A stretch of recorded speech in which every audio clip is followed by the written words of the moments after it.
Confessions 8. So I must also go beyond this natural faculty of mine as I rise by stages towards the God who made me. The next stage is memory, which is like a great field or a spacious palace, a storehouse for countless images of all kinds which are conveyed to it by the senses. In it are stored away all the thoughts by which we enlarge upon or diminish or modify in any way the perceptions at which we arrive through the senses. And it also contains anything else that has been entrusted to it for safekeeping, until such time as these things are swallowed up and buried in forgetfulness. When I use my memory, I ask it to produce whatever it is that I wish to remember.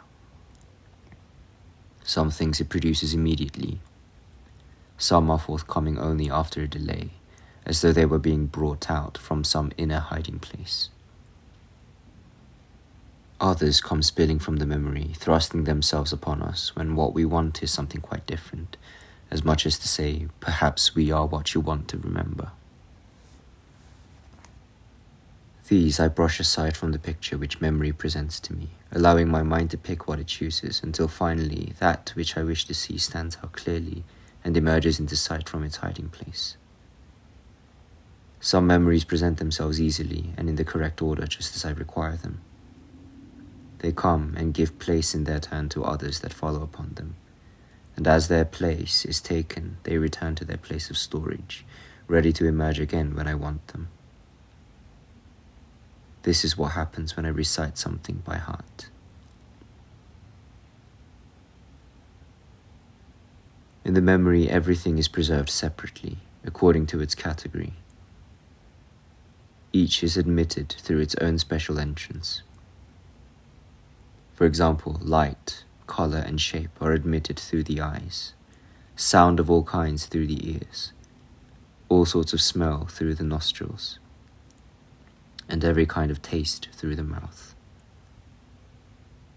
The sense of touch, which is common to all parts of the body, enables us to distinguish between hard and soft, hot and cold, rough and smooth, heavy and light, and it can be applied to things which are inside the body as well as to those which are outside it. All these sensations are retained in the great storehouse of the memory, which in some indescribable way secretes them in its folds. They can be brought out and called back again when they are needed, but each enters the memory through its own gateway and is retained in it. The things which we sense do not enter the memory themselves, but their images are there ready to present themselves to our thoughts when we recall them. We may know by which of the senses these images were recorded and laid up in the memory, but who can tell how the images themselves are formed? Even when I am in darkness and in silence, I can, if I wish, picture colors in my memory. I can distinguish between black and white and any other colors that I wish.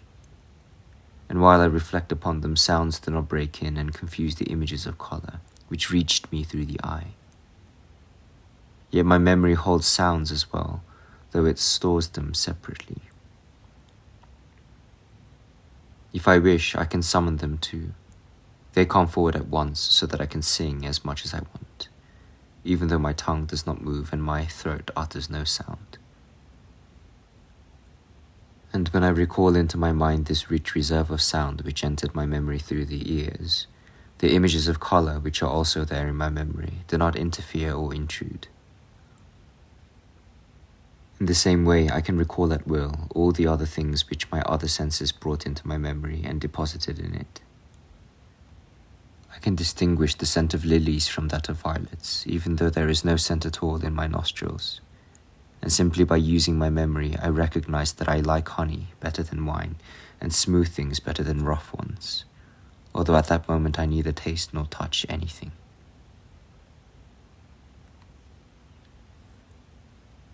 All this goes on inside me, in the vast cloisters of my memory.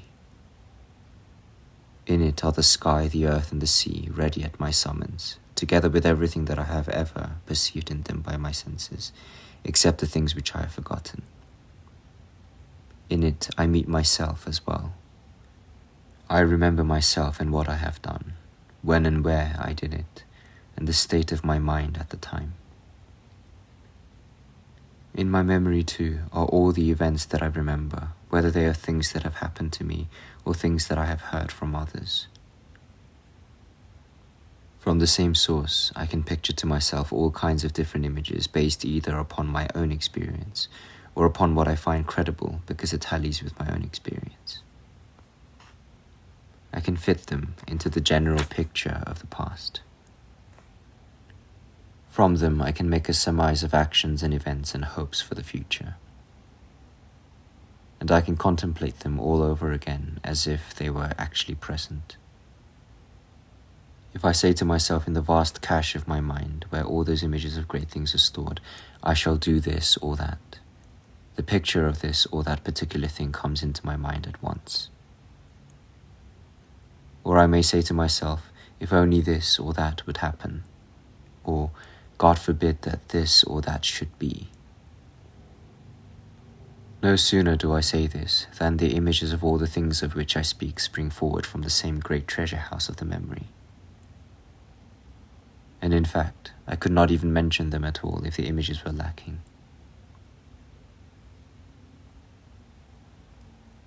The power of the memory is prodigious, my God. It is a vast, immeasurable sanctuary. Who can plumb its depths? And yet it is a faculty of my soul. Although it is part of my nature, I cannot understand all that I am. This means, then, that the mind is too narrow to contain itself entirely. But where is that part of it which it does not itself contain? Is it somewhere outside itself and not within it? How then can it be part of it if it is not contained in it? I am lost in wonder when I consider this problem. It bewilders me. Yet men go out and gaze in astonishment at high mountains, the huge waves of the sea, the broad reaches of rivers, the ocean that encircles the world, or the stars in their courses. But they pay no attention to themselves. They do not marvel at the thought that while I have been mentioning all these things, I have not been looking at them with my eyes, and that I could not even speak of mountains or waves, rivers or stars, which are things that I have seen, or of the ocean, which I know only on the evidence of others, unless I could see them in my mind's eye, in my memory, and with the same vast spaces between them that would be there if I were looking at them in the world outside myself. When I saw them with the sight of my eyes, I did not draw them bodily into myself. They are not inside me themselves, but only their images, and I know which of my senses imprinted each image on my mind.